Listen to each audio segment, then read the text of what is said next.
नमस्कार, आपका जिला आपकी खबर लिए आपके साथ मैं हूं अनामिका अजय मिश्रा। रेवाड़ी के शाहजहांपुर बॉर्डर पर किसानों को संबोधित करते हुए किसान नेता राकेश टिकैत ने कहा कि अभी किसान आंदोलन 35 महीने और चलेगा। उन्होंने कहा कि अभी 3 बारिश, 3 सर्दी और 3 गर्मी बाकी हैं। वहीं इस दौरान केंद्रीय राज्य मंत्री मीनाक्षी लेखी पर तंज कसते हुए टिकैत ने कहा कि चांदी के बर्तन में खाने वाले किसानों को मवाली कहते हैं।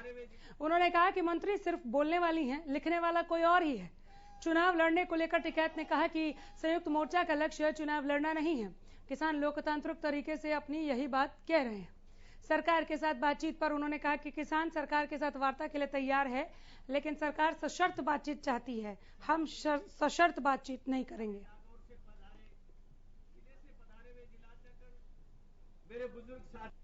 ये तो गर्मी सर्दी आती रहेगी, जाती रहेगी, फिर आवेगी। ये 3 सर्दियाँ आओगी, 3 बरसात आवेगी, 3 गर्मी आवेगी, 3 बार मौसम चेंज होंगे, 3 साल लगेंगे।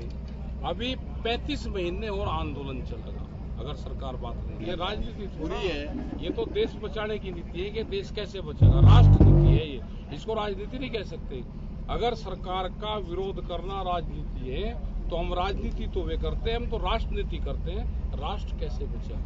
हमें लोग मवाली कहते हैं, सरकार में बैठे हैं लोग। भाई हमारे झोंपड़े देख कर मवाली कहते हैं। वे चांदी के बर्तनों में खाना खाने वाले, हम पत्तल पर खाना खाने वाले, तो उनके लिए तो मवाली हैं।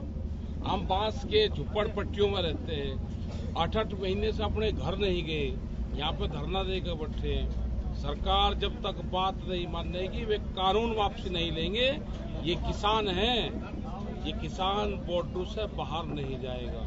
भारत सरकार जितना जल्दी मान लेगी, बातचीत को तैयार हो जाएगी। हम बात करने के लिए तैयार हैं। हमने चिट्ठी लिखी उनको संयुक्त मोर्चे में। ये सरकार बात कर रही है, लेकिन वे कंडीशनल बात करना चाहते हैं। वे बार बार कहते हैं कानून वापसी नहीं होगा और बात कर ले। ऐसे नहीं होगा। एमएसपी पे गारंटी कानून बनाना पड़ेगा। 3 कानून वापसी लेने पड़ेंगे। बिजली अमेंडमेंट बिल है, पॉल्यूशन वाला बिल है। जिंदा हम कैसे रहेंगे वो फार्मूला सरकार को बताना पड़ेगा। बीजेपी प्रदेश अध्यक्ष ओम प्रकाश धनखड़ को बादली में किसानों ने काले झंडे दिखाकर रोष जाहिर किया। धनखड़ भाजपा मंडल कार्यकारिणी की बैठक को संबोधित करने बादली के श्रीराम वाटिका में पहुंचे थे। इसी दौरान जैसे ही किसानों को भाजपा अध्यक्ष धनखड़ के पहुंचने की सूचना मिली तो वो भी एकत्रित होकर वाटिका के बाहर पहुंचे। इस दौरान पुलिस ने किसानों को वाटिका से करीब 100 मीटर दूरी पर रोक दिया। काफी संख्या में एकत्रित किसान ने अपने हाथों में काले झंडे लिए हुए थे। किसानों ने भाजपा सरकार और प्रदेश अध्यक्ष के खिलाफ जमकर नारेबाजी की।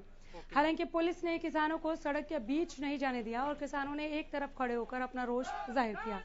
वहीं किसान यूनियन के प्रदेश अध्यक्ष वीरेंद्र डागर ने बताया कि जब तक किसानों की मांगें पूरी नहीं होंगी तो भाजपा नेताओं और उनके कार्यक्रमों का बहिष्कार जारी रहेगा।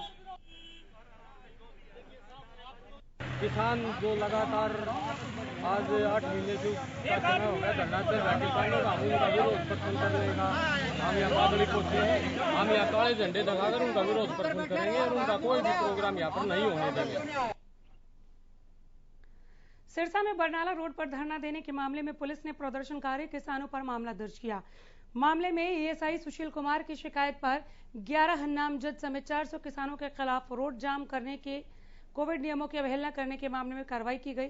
गौरतलब है कि डिप्टी स्पीकर की गाड़ी पर हमले के मामले में 5 किसानों की गिरफ्तारी हुई थी, जिनकी रिहाई को लेकर किसान धरना दे रहे हैं।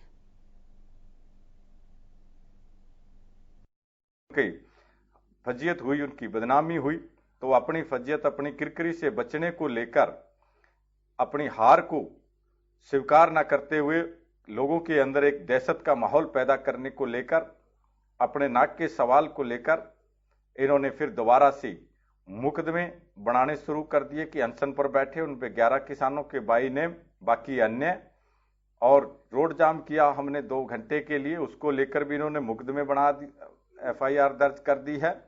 तो ये लोगों के अंदर एक खौफ पैदा करना चाह रहे हैं कि लोग डर जाएंगे और मुकदमों के डर से जो लोग हैं वो घरों से निकलेंगे नहीं, ये सरकार सोचती है।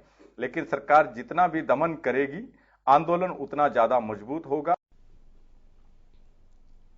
रोहतक में अब एलिवेटेड रोड की दूसरे फेज की शुरुआत हो चुकी है।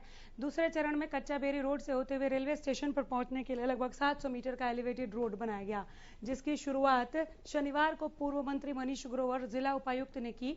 इस दौरान मनीष ग्रोवर ने कहा कि रोहतक के विकास में एलिवेटेड रोड का सबसे बड़ा योगदान रहा है। हालांकि शुरुआत में कुछ लोगों ने इसे लेकर सवाल भी उठाए थे, लेकिन जब से बनकर तैयार हुआ तब से लोगों को बहुत सुविधाएं मिली। उन्होंने बताया कि एलिवेटेड रेलवे ट्रैक के साथ बनने वाले रोड को लेकर भी रेलवे विभाग के अधिकारियों से बात की गई है। वहीं जिला उपायुक्त का कहना है कि 30 करोड़ रुपए की लागत से बने इस प्रोजेक्ट से आम लोगों को बहुत फायदा मिलेगा।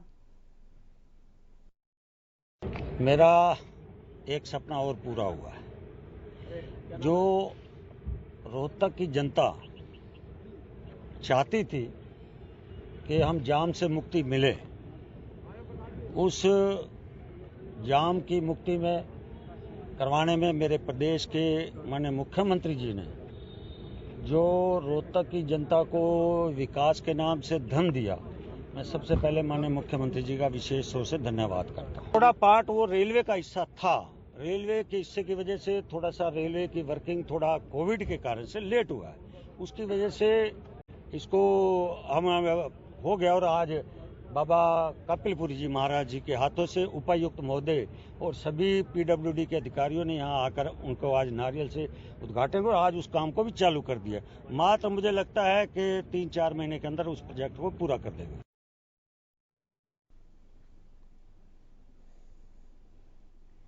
यमुनानगर में गुरु पूर्णिमा पर बीजेपी की अनूठी पहल।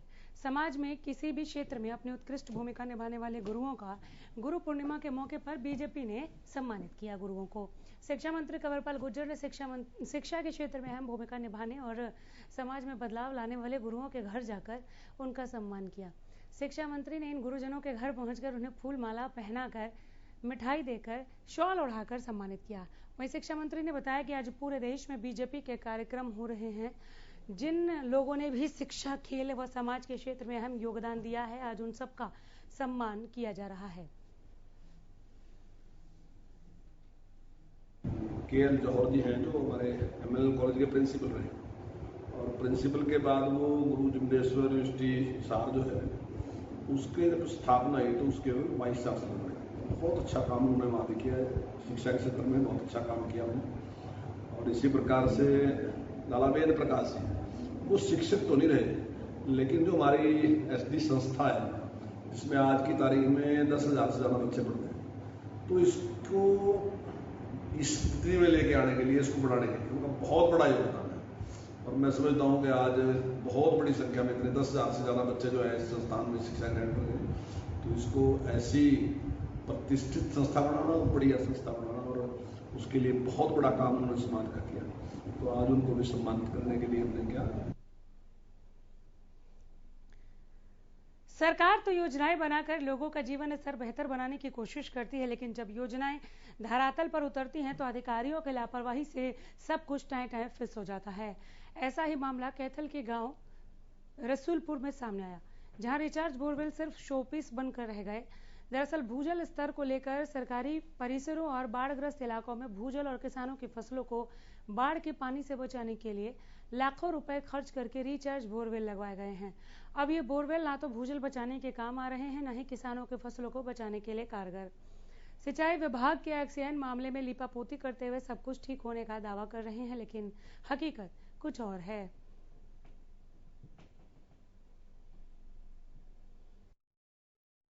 ਸਾਡੇ ਪਿੰਡ ਦੇ ਵਿੱਚ ਸਮੱਸਿਆ ਬਹੁਤ ਵੱਡੀ ਹੈ ਜੀ, ਫਲੱਡਡ ਏਰੀਆ ਹੈ। ਲਗਭਗ 4-500 ਏਕੜ ਫਸਲ ਹਰ ਸਾਲ ਬਰਬਾਦ ਹੋ ਜਾਂਦੀ ਹੈ। ਤੇ ਸਰਕਾਰ ਨੇ ਇੱਕ ਸਕੀਮ ਚਲਾਈ ਸੀ ਰਿਚਾਰਜ ਬੋਰ ਲਾਉਣ ਦੀ। ਸਾਡੇ ਪਿੰਡ ਦੇ ਵਿੱਚ 3 ਰਿਚਾਰਜ ਬੋਰ ਲੱਗੇ ਹੋਏ ਨੇ, ਲੇਕਿਨ 3 ਰਿਚਾਰਜ ਬੋਰ ਇੱਕ ਨਲਕੇ ਦਾ ਵੀ ਪਾਣੀ ਨਹੀਂ ਪੀ ਰਹੇ।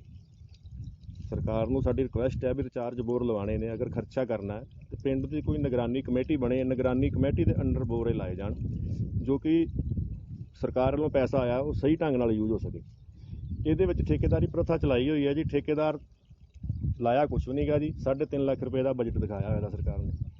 ਤੇ ਸਾਡੀ ਇਹ ਰਿਕੁਐਸਟ ਹੈ ਪ੍ਰਸ਼ਾਸਨ ਅੱਗੇ ਵੀ ਅਗਰ ਰਿਚਾਰਜ ਬੋਰ ਲਵਾਓ, ਬਹੁਤ ਜ਼ਿਆਦਾ ਫਾਇਦਾ ਇਹਨਾਂ ਦਾ, ਲੇਕਿਨ ਕੋਈ ਪਿੰਡ ਦੀ ਨਿਗਰਾਨੀ ਕਮੇਟੀ ਬਣੇ, ਉਹਦੇ ਅੰਡਰ 'ਚ ਬੋਰ ਲੱਗਣ, ਤਾਂ ही कोई समस्या का हल हो सकता। एवं पैसे वेस्ट करने का कोई फायदा नहीं। समस्या हमारे गांव में बहुत बड़ी है। यहाँ 400-500 किला एकड़ है, यहाँ हर साल पानी आ जाता है बहुत मात्रा में।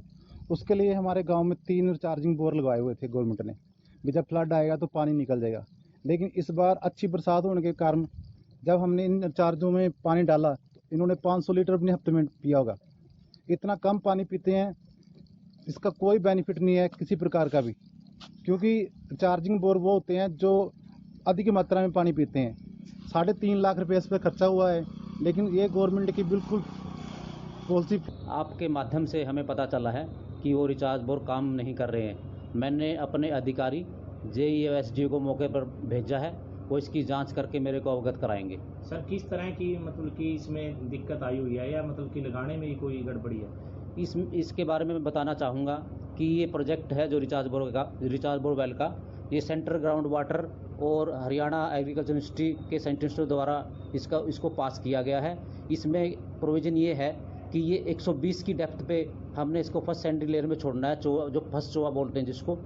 और जो हमारा वैसे ग्राउंड वाटर का जो वाटर टेबल है वो लगभग 250 डेप्थ पे है, 250 फीट पे डेप्थ पे है। उसके अकॉर्डिंग हमारा ये जो पर्कुलेशन होकर धीरे धीरे ही जाएगा पानी, और इसकी कम स्पीड रहेगी क्योंकि पर्कुलेशन में लगने में काफ़ी टाइम लग जाएगा। लगभग 100 फुट के करीब जो वाटर टेबल पड़ता है इससे, और ये पर्कुलेशन होकर ही जाएगा नीचे। प्रदेश में शुक्रवार से 6ठी से 8वीं तक की कक्षाएं शुरू हो गई हैं, लेकिन मैम के सरकारी स्कूलों में कोविड-19 के नियमों का ठीक से पालन नहीं हो रहा। कुछ स्कूलों को छोड़कर ज्यादातर सरकारी स्कूलों में बिना मास्क के ही बच्चों को स्कूल में प्रवेश दिया जा रहा है। जब हरियाणा न्यूज ने महम के राजकीय कन्या वरिष्ठ माध्यमिक विद्यालय का दौरा किया तो वहां पर बड़ी लापरवाही सामने आई। क्लास में सोशल डिस्टेंस का पालन नहीं किया जा रहा था, वहीं बिना मास्क लगाए ही बच्चे पढ़ाई कर रहे थे। हमने स्टाफ की अलग अलग ड्यूटी लगा रखी है। 6 to 8 में 6 to 8 का स्टाफ बच्चों का सैनिटाइज और टेम्परेचर नोट करते हैं, और 9 to 12 में 9 to 12 का स्टाफ सैनिटाइज और टेम्परेचर नोट करते हैं, और बच्चों को प्रॉपर अलग अलग डेस्क पर बिठाया जाता है। कक्षाओं के संचालन के लिए जो 6ठी से 8वीं का स्टाफ है वो डेली बच्चों का टेम्परेचर नोट करता है।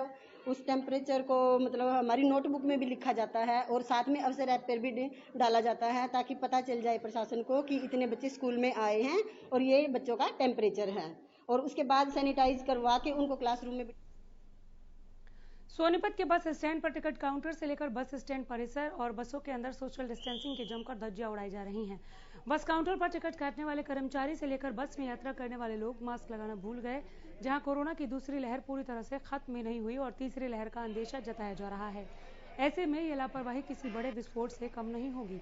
ऐसे में न केवल प्रशासन बल्कि आम आदमी की भी ये जिम्मेदारी बनती है कि कोरोना नियमों का सख्ती से पालन करके अपनी और दूसरों की जान की रक्षा करें। खानपुर रूट पे गाड़ियों की कमी है, गाड़ियों को बढ़ा रहे हैं और बार बार अनाउंसमेंट भी करवा रहे हैं, ज़्यादा भीड़ इकट्ठा न करें, बसों में ज़्यादा रश ना करें। लेकिन कुछ स्कूल कॉलेज खुलने की वजह से विद्यार्थी हैं वो मान नहीं रहे हैं और गाड़ी के अंदर रश कर रहे हैं। हम इस पर शीघ्र गाड़ियों की संख्या बढ़ा के इसकी तरफ विशेष ध्यान दे रहे हैं।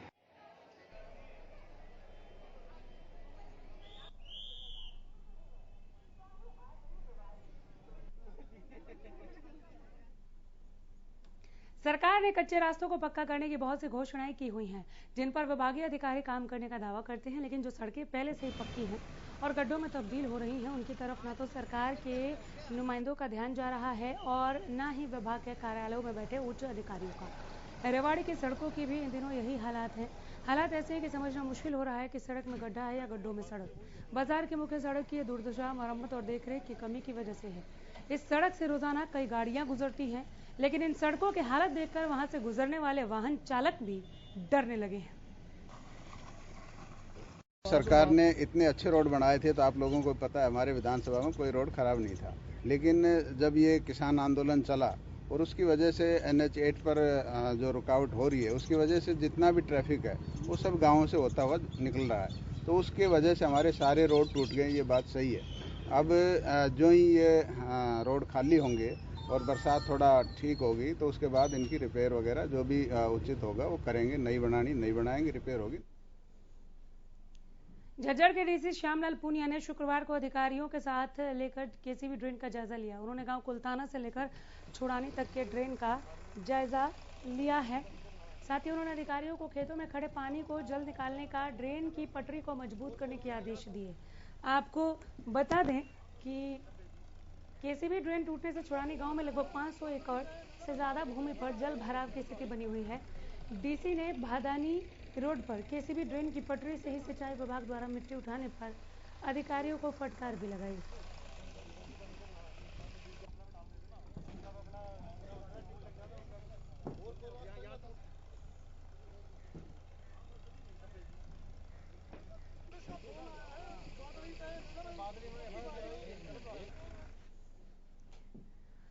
हंगरी की राजधानी बुडापेस्ट में कैडेट विश्व चैंपियनशिप प्रतियोगिता आयोजित की जा रही है। इस प्रतियोगिता में भारत का शानदार प्रदर्शन लगातार जारी है।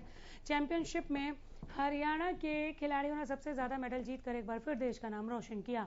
सबसे ज्यादा कुश्ती के खिलाड़ियों ने मेडल जीते हैं यहाँ, जिसमें मोखरा गांव की रहने वाली तनु ने भी पूरे टूर्नामेंट में अच्छा प्रदर्शन किया, गोल्ड मेडल जीता। तनु के गोल्ड मेडल जीतने से गांव और परिवार में खुशी का माहौल है। तनु के घर पर बधाई देने वालों का तांता लग गया। परिवार में लड्डू बांटे जा रहे हैं। खुशी हुई जी, पूरे गांव का खुशी हुई। मैं उसकी मम्मी हूँ, मेरे लिए पूरे गांव का खुशी हुई है। उसका बचपन से ही ये शौक था कि मैं खेल लूँ, कूदूँ, बड़ी बनूँ। जब से साक्षी आई थी, जब से उसके दिल में हो गई थी। क्या कहती थी छोटी सी थी जब कहती थी कि दादा का घर का नाम रोशन करूंगी, वैसे ही खेल कर नाम रोशन करूंगी। तो आपको कैसे कुश्ती में कैसे लेकर गए, क्योंकि यहाँ पर तो हरियाणा में तो ऐसे माहौल था। यहाँ पर माड़ी वाले खाड़े में जाया करती, उसकी शुरू से ही रुचि थी, छोटी सी से माड़ी वाले में जाया करती। हम भी करया कर दे, खाड़ा में जाया कर दे। फिर साक्षी मलिका की फिर जुनून होया भाई लड़की की कुश्ती करावा। फिर अड़मड़िया पहलवान जी कहने लग गए कि भाई लड़कियां का नहीं। फिर डोकल पहलवान ने कहा कि भाई अड़ लड़कियां का हो जाए। एक शास्त्री मास्टर उसने भी कहा, रामकिशन शास्त्री ने कि जी गुरुजी आप बिला लड़कियां करवा दो। तो ये 2 महीने हुए थे, इनकी बढ़िया पोजीशन आई लड़कियां की। फिर इन लड़कियां पर जोर ज़्यादा ला दिया है और बड़ा उत्सव है हमने, मतलब इस लड़की का और मरिया पहलवान जी का मतलब बड़ा धन्यवाद है जो उनने यह लगन लाई। शुरू से ही मतलब उसकी लगन लड़की की भी हमारी भी थी। अब भैया हम किमें करा। आज इसने वर्ल्ड चैंपियन में भाग लिया, उसमें मतलब एक भी पॉइंट दूसरे के खिलाफ ना दी। फरीदाबाद में बदमाशों के हौसले बुलंद होते जा रहे हैं। यहां गन पॉइंट पर बदमाशों ने लूटपाट की वारदात को अंजाम देने की कोशिश की, लेकिन विफल रहे। बदमाश बल्लभगढ़ मेन बाजार स्थित एक हलवाई की दुकान पर लूट करने पहुंचे और बंदूक की नोक पर दुकानदार से पैसे मांगे, लेकिन दुकानदार ने लुटेरों को पैसे देने से मना कर दिया। दुकानदार की चीखें सुनकर लोग आए। चोर दुकान के अंदर ही फायरिंग करके भाग खड़े हुए। दुकान में लगे सीसीटीवी फुटेज के आधार पर पुलिस कार्रवाई कर रही है। 3 लड़के मोटरसाइकिल पे आए थे, जिनमें से 2 लड़के जो है ना इसमें दालचंद हलवाई जी की दुकान में घुस गए थे और उन्होंने उनके गले पे जो उनका बेटा बैठा हुआ था दीपक, उसको कहा कि भाई जितने भी कैश है सारा निकाल दे वरना गोली मार देंगे। तो उसके गले में कैश था नहीं बाई चांस। सारी क्राइम ब्रांच एक्टिव हो गई हैं और हम लोग भी कर रहे हैं और बहुत जल्दी से जो ना इनको हम। राय के गांव बड़ खालसा के पशु अस्पताल में एक शख्स का शव मिलने से सनसनी फैल गई। सूचना मिलने के बाद पुलिस मौके पर पहुंची। टीम ने शव को कब्जे में लेते हुए नागरिक अस्पताल भिजवा दिया। पुलिस कह रही है कि शव बारिश के पानी में मिला है, जिसकी पहचान की कोशिश की जा रही है। पशु अस्पताल के चिकित्सक और स्थानीय लोगों का कहना है कि शख्स इस इलाके का नहीं है। शख्स की मौत की वजहों का अभी तक खुलासा नहीं हो पाया है। पुलिस का भी कहना है कि मौत की असल वजहों का खुलासा पोस्टमार्टम रिपोर्ट आने के बाद ही हो पाएगा। एक अननोन डेड बॉडी है जिसके संबंध में हम आए हैं और यहाँ आके देखा कि पानी भरा हुआ अस्पताल में और डेड बॉडी पड़ी हुई है उल्टे मुंह से और उस कीड़े चल रहे हैं। प्रतीत होता है भाई कहीं इनकी है शायद। अभी तक कोई पहचान नहीं हुई। गाँव वालों से पूछताछ की जा रही है। गाँव वालों ने बतलाया कि भाई कोई आवारा किस्म का पागल था, तो गाँव में कहीं नीचे घूम रहा था, शायद वो हो या और। आपका जिला आपकी खबर में यहीं रुकेंगे। नमस्कार।